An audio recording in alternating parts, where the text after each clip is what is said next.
So when we meditate and we take a particular posture, uh, part of the direction for the pose is to realize how the attitude towards the body mirrors, reflects, recycles the attitude towards the mind. And like an attentive pose, relaxed, stable, will lead to an attentive mind that is also relaxed and stable. But I've shifted my gears a little bit on some of the thinking about uh, meditation and prayer, and the relationship between meditation and prayer. And part of it is really down to how I sit or stand while I'm meditating and or praying. So I want to talk through that today. But first, uh, this is coming out of a resurgence of focus and discipline this Lent. Right, I set myself through Lent to really dig into the daily discipline, the rule of life. And again, I always have to make sure we're clear on this. When I say discipline, I don't mean rapping your knuckles with a ruler or standing up with a teapot on your head or some punitive measure. A daily discipline is a conscious choice to create space by turning away from certain aspects. So, for example, um, I am eating one meal a day, which I consider a fast. Intermittent fasting. If you follow intermittent fasting, this is basically a 22-2 intermittent fast with one meal a day. Um, and then at least once a week, a full day of water only. I say water only. There will be coffee in the morning. If you are someone said this on a podcast, I can't remember who, but if you're in a group or with a teacher who says that a full fast has to include fasting from coffee, you're in a cult and you should run away. But you know, that's me. All right. So 1 meal a day, 100 ounces of water a day, um, which is a lot of water for me. If I don't specifically set a goal, I don't drink enough water. And drinking that much water really does flush, keeps the body hydrated. And with a hydrated body, the same way a lean mind and a hydrated mind, the body posture leads to the mind posture. Lean and hydrated, controlling what comes in, making sure that you're sufficiently fluid. Those are all analog activities, right? Drinking water flushes the system, which is great if you're fasting, but it also leads to like um, a process-oriented mind. Um, 1 hour of meditation, which I break up into three 20-minute sessions, morning, noon, and night, followed by 10 minutes or so of journaling. Um, oh, and then 10,000 steps a day out there walking just to make sure I'm getting some exercise. So that's my daily discipline for Lent, and today is Wednesday, which is day 6, day 7 of Lent. It's the Wednesday of the first week of Lent, the first full week. And I've, for what it's worth, met those goals every day. So I was journaling, and I like to doodle when I journal, but I've found that with uh, longer sessions throughout the day, like my normal meditation practice is a half hour once a day in the morning. So this is a little bit different. And I've found that there is a certain stability. There's certainly a sense of like dipping in to the river, a thermometer, and getting a sense of exactly how noisy my mind is.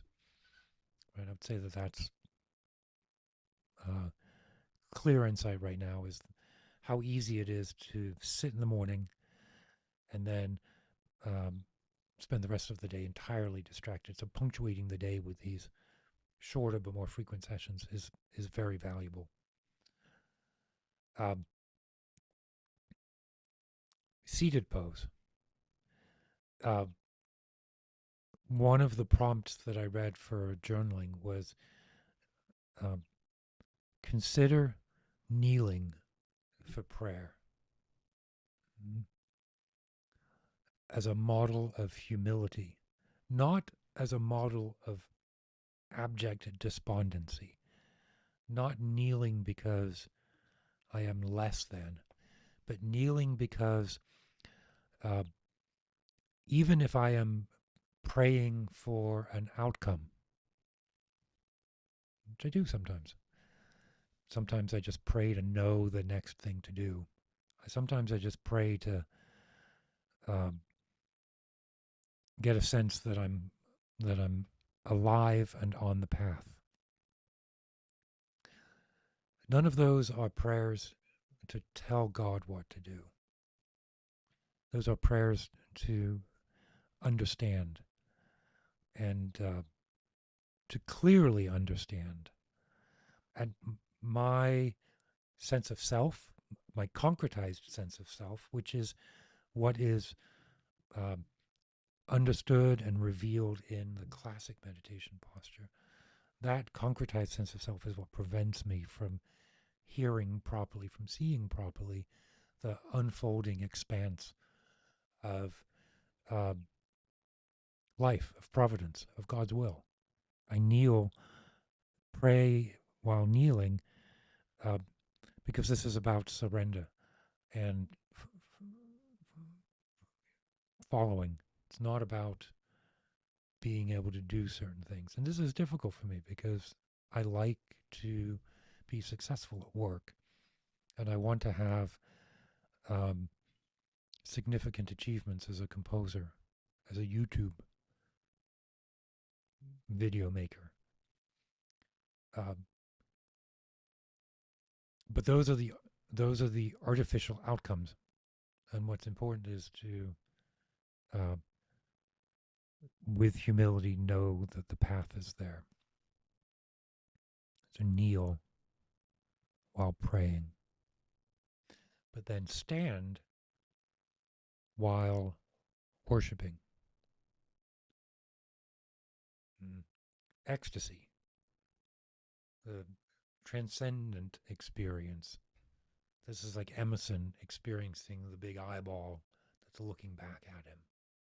Worship is all of those: humility, self awareness, like awareness of the lack of self, brought into a standing, arms uplifted posture of sort of exhilarant openness. Standing, same basis as the meditation practice. Uh, but a sense of the flood of glory. This is accessible to all of us. Um, the meditation posture, the recognition of the impermanence of self, the humility to recognize that the same way that I didn't create the thought that arises, I couldn't have, I couldn't tell you everything I did that got me to this point. And this point is pretty good. Uh, I couldn't have laid out, I couldn't reverse engineer this point and say, do these 10 things, do these 100 things, do these 1,000 things. I don't have the enlightened understanding of karma to understand cause and effect back to outside of time. I was going to say back 15 billion years to the start of the universe, but I think that's metaphysically incorrect. So be humble. But then from that humility, this upwelling of the process. What is worship except saying, here I am? And the look, the universe requires that we have um, the tool of an ego, so I can go to Starbucks and order coffee, right? But we have to be able to hold different realities in our head at the same time. At the same time, the reality is that we are all children of stardust, or whatever extravagant language that you want to use. And it is a gift to be here and to be alive and to be following the path that we understood because we are humble, that we could see because we have meditated. So look, I hope that was entertaining and perhaps useful. Please subscribe to or share if you think there are other people who might be interested in this. Um, and I will be speaking to you all again soon.